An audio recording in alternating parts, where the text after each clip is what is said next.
Jeudi dernier, Hervé et moi, nous étions au restaurant et nous avons commandé un beau croque-madame. Là, vous allez bien où il va là, de quoi il veut nous parler. À la truffe. Oui, on s'est trompé d'émission, de quoi ça y est, Movies ne s'occupe maintenant de cuisine.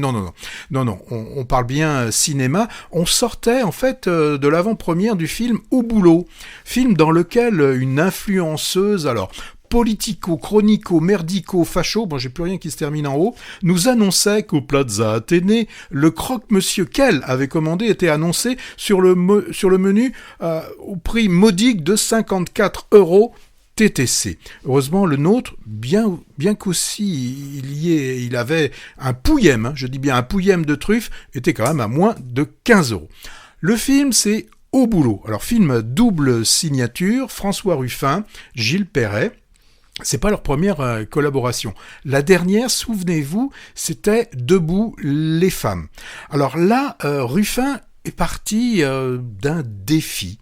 Il participait à une émission, là, vous savez, ces émissions, on retrouve des personnes qui parlent de choses qu'elles ne connaissent pas, mais qui en parlent très bien et souvent avec beaucoup de virulence. Et là, on retrouve des chroniqueurs, c'est ça. Oui, je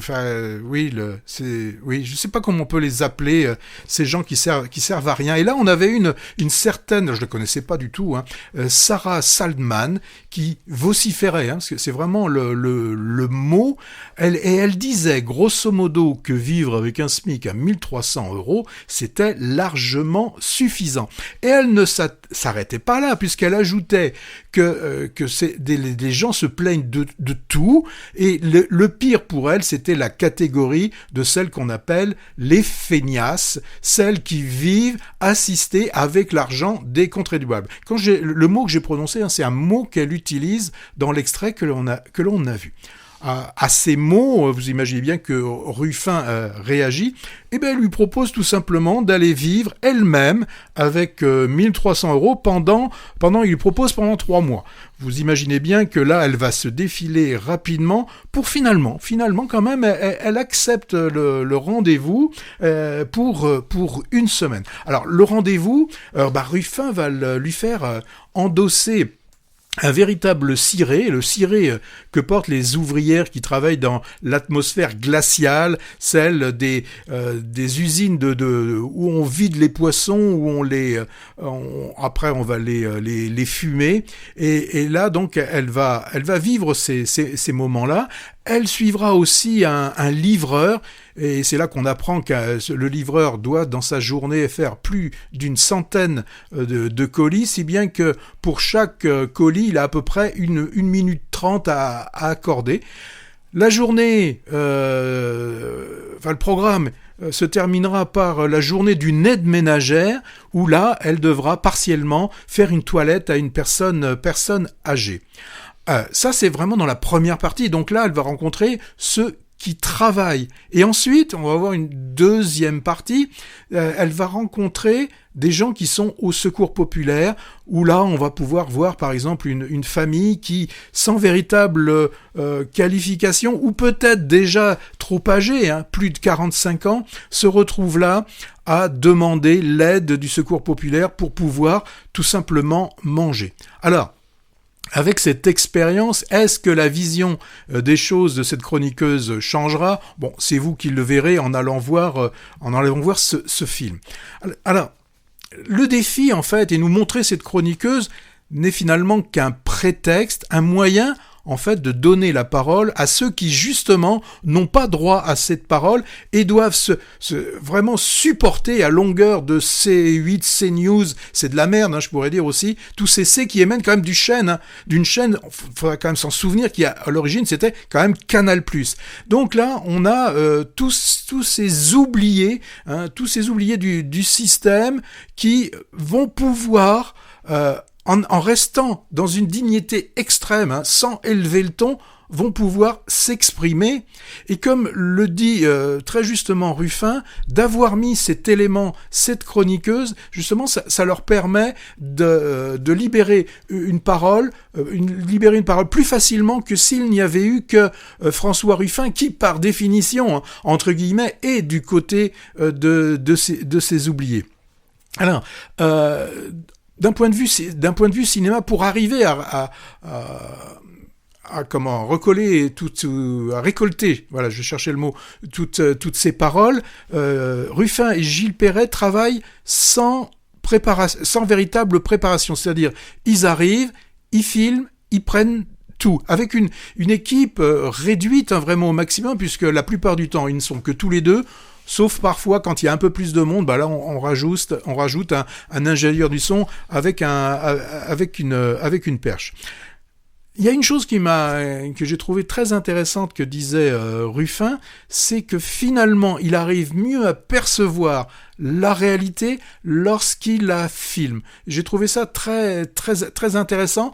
La caméra nous donne une vision beaucoup plus intéressante des choses que si on a vraiment les yeux grands ouverts et qu'on reste purement dans le direct. Alors c'est un film qui est plein d'empathie, un film qui montre la réalité de ces gens qui, souvenons-nous quand même, lors du Covid, étaient ceux qu'on appelait de la première ligne, mais on s'est bien rendu compte au fil du temps que l'intérêt porté sur eux s'est très vite estompé. C'est un film politique, forcément, mais c'est un vrai film aussi de cinéma. Il y a des ressorts comiques, il y a des ressorts qui touchent à l'émotion.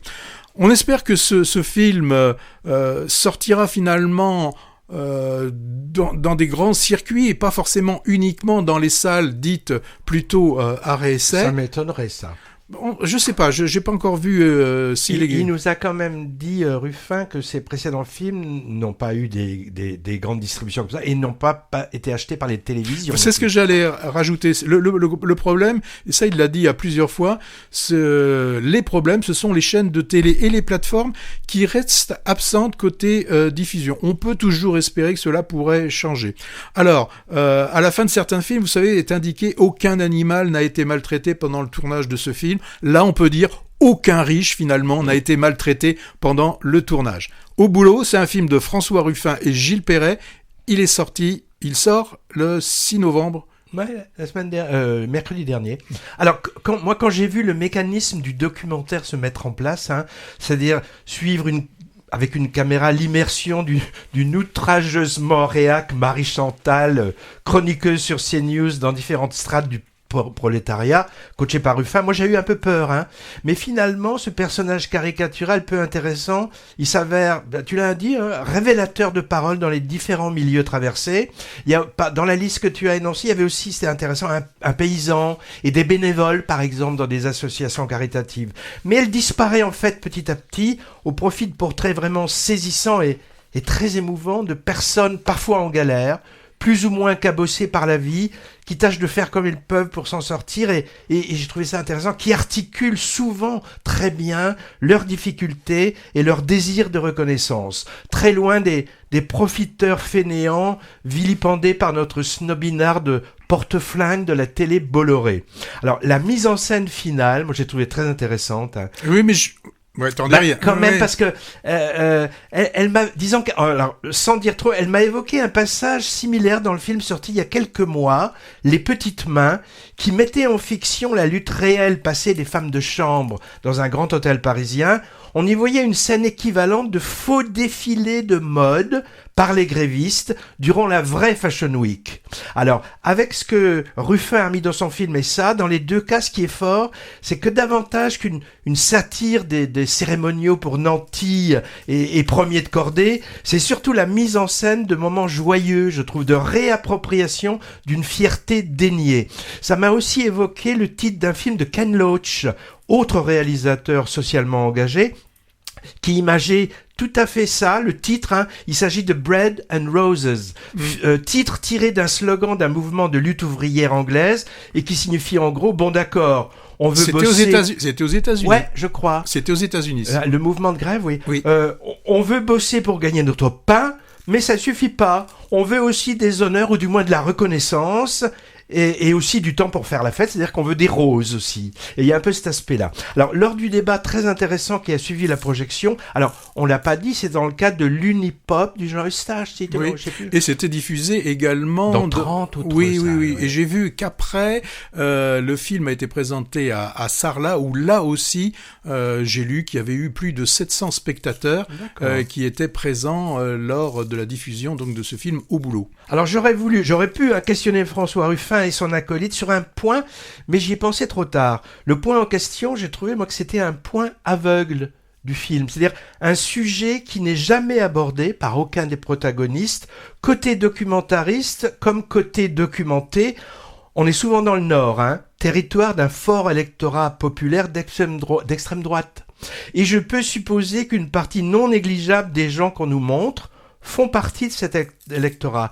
J'aurais aimé savoir pourquoi le politique Ruffin a zappé cet aspect éminemment délicat et vrai problème pour la gauche française. Pourquoi, au lieu de prendre le riche ou le nanti comme responsable de ces maux, le prolétaire invisible ou exploité prend-il souvent plus pauvre et moins blanc que lui comme bouc émissaire? Je pense que Ruffin, très adroit dans son discours, mais en même temps très sincère, aurait sans doute botté en touche en disant que ce n'était pas le sujet de son travail. Voilà, donc c'était pour le film Au boulot,